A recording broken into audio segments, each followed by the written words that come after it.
All-electric luxury MPVs cannot and will not replace your traditional Alphard Vellfires. Instead, they serve as an addition that greatly complements the Alphard and Vellfires at home. Now this right here with me, the Denza D9 that's launched in February 2025, is the most popular all-electric luxury MPV on sale right now in Malaysia, according to JPJ registration data. Among the EV MPV trio, the Zeekr 009, Xpeng X9, the Denza D9 is the one with the lowest entry point if you go for the front-wheel drive variant. But I would say that the top of the line, Denza D9 all-wheel drive is the one to go for despite being 50,000 ringgit dearer. And I'll show you why. My name's Adrian, I'm all about the details, and you're watching cDrive.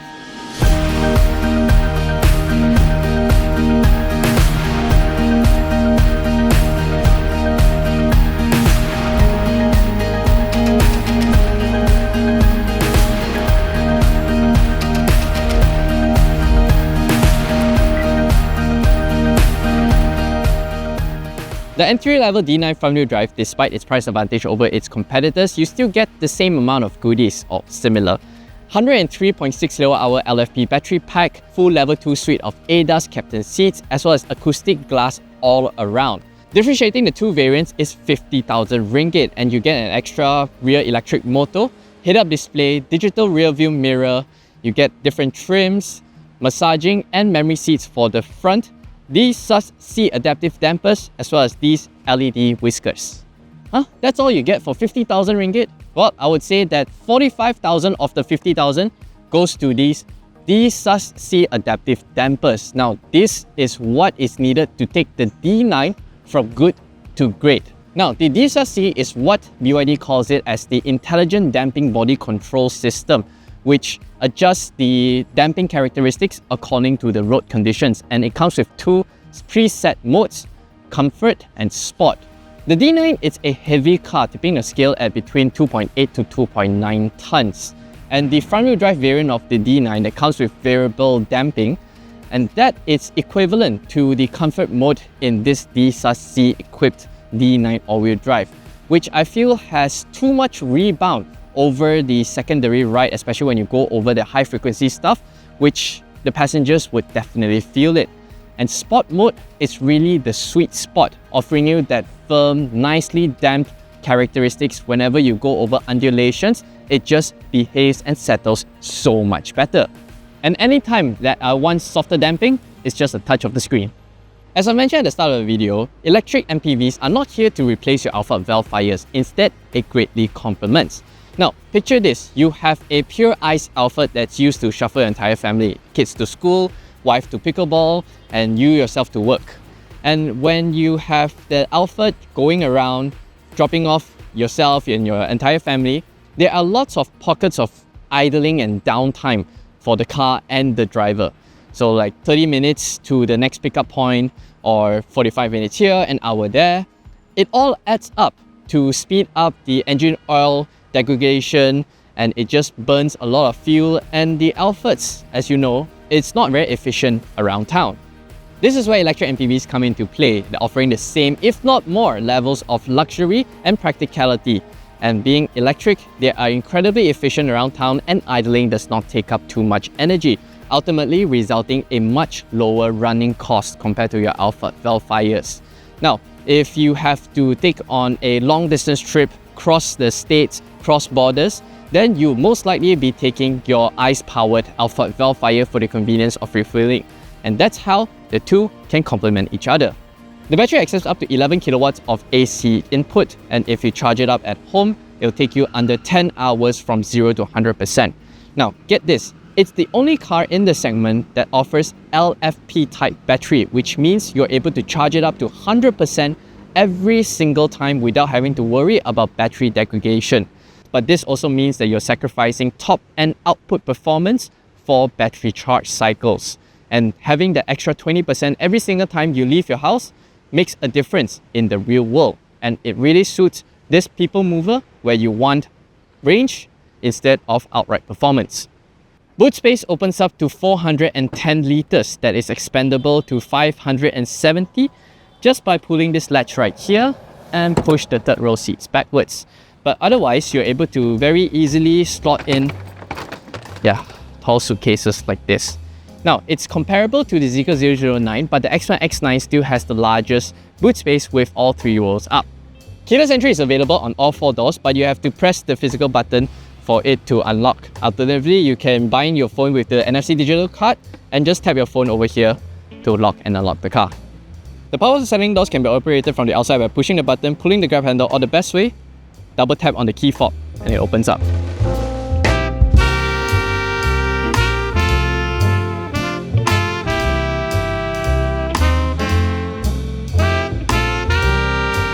Inside, you're greeted with a very familiar BYD interior. You get the large screens, loads of buttons to the center stack over here, and this bright brown beige interior just brightens up the entire cabin that creates a much more airy experience. Now, over to the center screen right here, it's very typical BYD affair, and it's fantastic. All the menus are laid out very clearly, the functions are all very easy to read, and all of these are set to be right-hand drive, meaning that the sub-menus are closer to the driver right here. Over here in the home screen, you're able to show either the wallpaper, you can display your maps, navigation, or you press the car icons here to pull up the shortcut function for all the car's main menus, such as your massaging, seat ventilation, seat adjustments, your doors, windows, and all of those sorts. And if you want to adjust the climate control, no need to fumble within the screen right here. You can just use 3 fingers to up and down to adjust the temperature, or left and right to adjust the fan speed. Over to the driver's side, the ACC buttons are over to the left side of the steering spoke. Now, here's a tip, is that notice the different icons. The left button is where you activate intelligent cruise control, where it also adds lane keep assist to keep the car in lane. And if you press the right button, this only activates ACC, adaptive cruise control, which follows the car in front but does not have any steering intervention, so you have to have full control of the car all the time.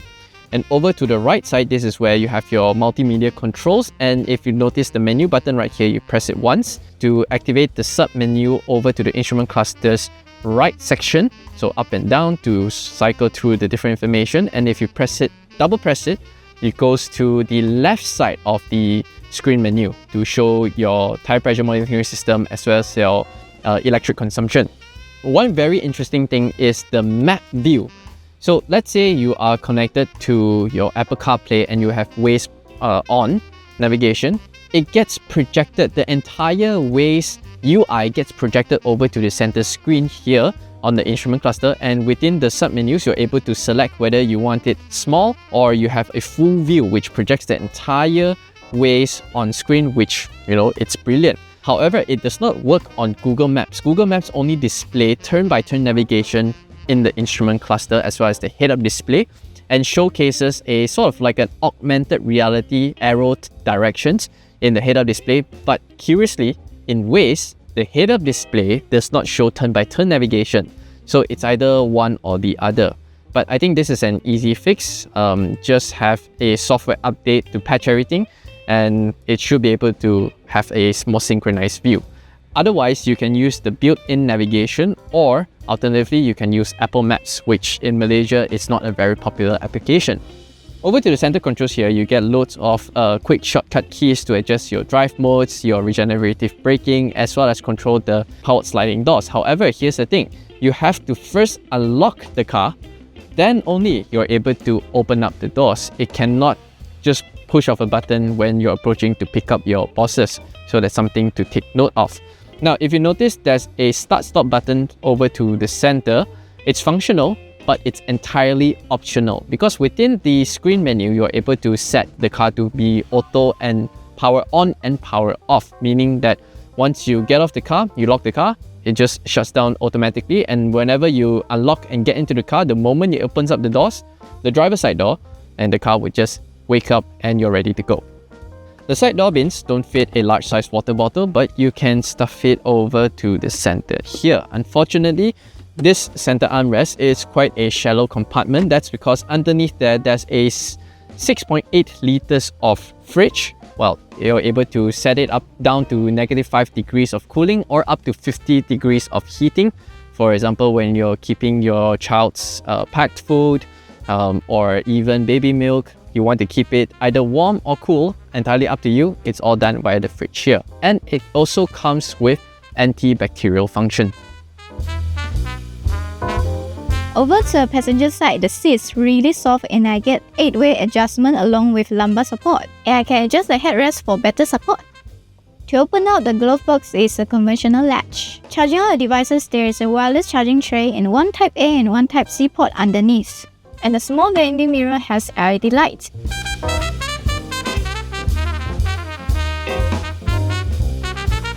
Amenities in here, I would describe it as pragmatic luxury. Yes, you don't get a rear seat infotainment screen like on its other competitors. However, you get a built-in touchscreen just like on the AJH40 Alphards, which you can swipe out and control all the main functions of the car via the screen here.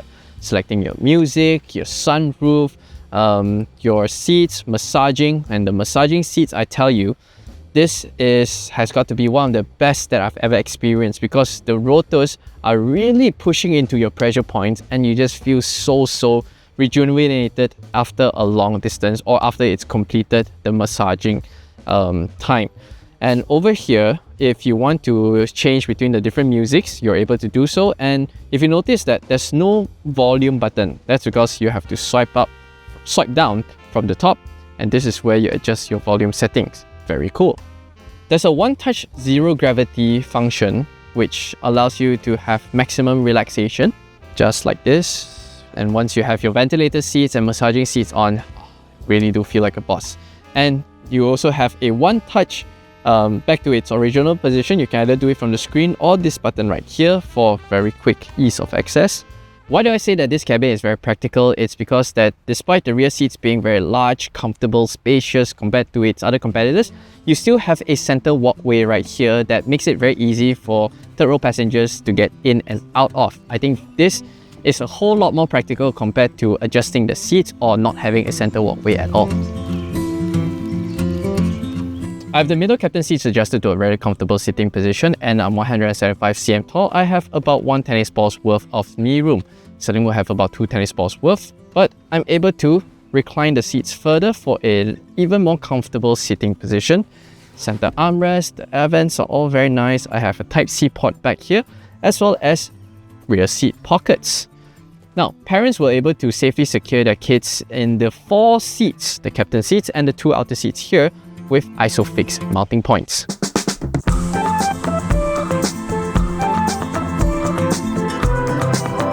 Setting off in a D9, there are 2 levels of intensity for the regenerative braking, standard and high. But regardless of which intensity you go for, even if you lift off the throttle pedal abruptly, the car doesn't go into sudden retardation, and hence your passengers will be very comfortable when you're on and off the pedals in the Denza D9. And that's the strength of BYDs, right? They have very smooth calibration for their regenerative braking. And even when you're accelerating, you accelerate hard. Even in the sportier setting, it's never that sudden kick in the back kind of performance. It's a very linear, gradual, but very quick acceleration. And we're just cruising along in town like this. It's simply magical. Steering is just effortless and you're able to position the car, this quite lengthy MPV, very easily. Even when you come into tight parking spots, you just turn on a 360 camera and you're good to go. It's just a very easy car to drive. But the best part is still the DiSus-C adaptive suspension.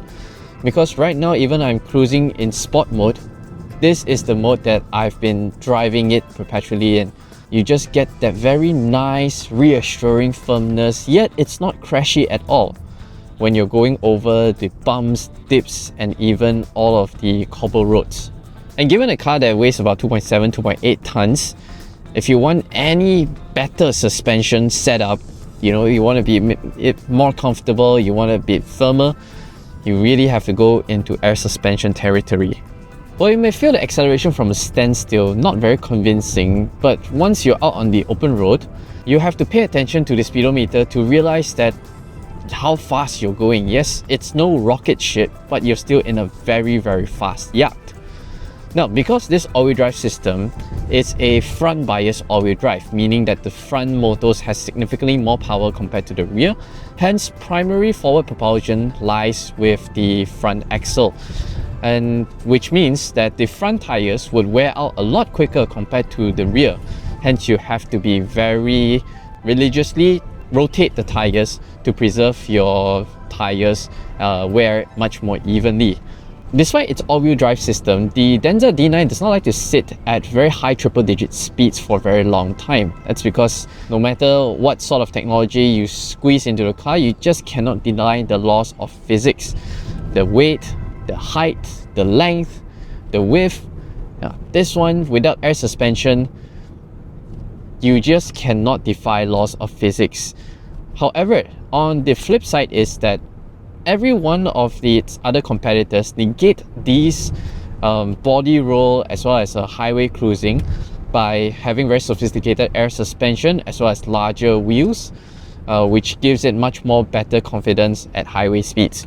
But then again, in the long run, the D9 will be the one that's easier to upkeep, in the sense that you don't have to deal with leaking air suspension, and tire replacement costs. A very important factor is that on the D9 with this 18-inch alloys, 235/55R18 will cost you in the region of 700 to 800 ringgit a piece versus 1,200 and above for its closest competitors that runs on 19 and 20 inches. The Denza feels most at home at below 120 kilometers per hour. This is where it feels the most relaxed, most confident, most efficient, and most importantly, the quietest. We're registering about 64 decibels at 110 kilometers per hour. If you already have a long-distance family car at home, say a E-Class X3, CR-V, CX-8, Alphard, Vellfire, of those sorts, then the Denza D9 will be a perfect addition to take up the everyday commuting duties. Whether is it to office meetings, your social activities, school runs, grocery runs, this will execute them in pure serenity, luxury, comfort, and most importantly, keeping the running costs much lower. Test the front-wheel drive and all-wheel drive back-to-back and see whether the DiSus-C adaptive dampers is enough to convince you to fork out an additional 50 grand. Now, but nevertheless, it's still the most competitively priced among its competitors, and the ability to charge up to 100% every single time from the LFP battery pack makes a huge difference in driving range, and that is something seriously to consider. So the next time you're out comparing luxury EV MPVs in the 300,000 ringgit price point, make sure you remember all the intricate details of the Denza D9 all-wheel drive from my video and see how those cars stacks up against this bestseller. My name is Adrian, thanks for watching cDrive, and make sure to subscribe to my YouTube channel for more detailed videos like this. Bye bye.